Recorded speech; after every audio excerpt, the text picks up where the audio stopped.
Čau, já jsem Pavlis a jsem kuchař, vařím v Praze a chtěl bych dělat videa z kuchařského prostředí. Tady vidíte nějaké moje zkušenosti.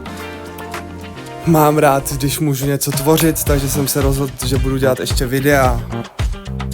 Tak, tady jdu zrovna do práce, je neděle, svítí sluníčko a chci vám něco ukázat z kuchařského prostředí. Za prvé musíte dobře vypadat. Je jedno jak vaříš, ale jak vypadáš a hlavně musíš vonět. Se smraďochem nikdo dělat nebude. Let's go!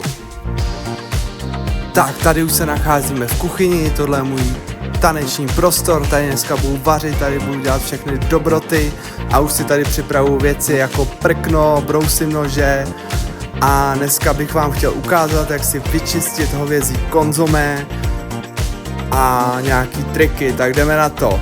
Budete potřebovat hovězí maso, kořenovou zeleninu a bílky. Kořenovou zeleninu nakrájíte na větší kusy, dáte do Thermomixu a rozmixujete. Skvělá věc, Thermomix umí mixovat i zahřívat, takže určitě doporučuji tady tu mašinu a určitě to není spolupráce, tu nemám a ještě dlouho mít nebudu.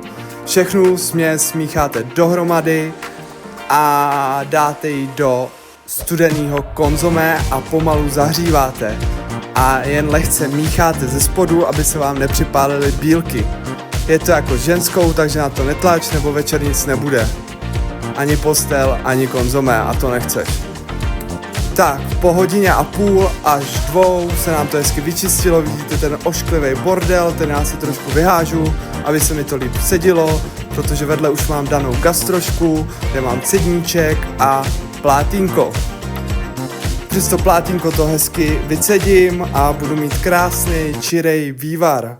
Takže určitě můžete uvařit doma, příteli, přítelkyni, manželce, manželovi nebo milence, milencovi, ale ať je aspoň umyte jako ten vývar.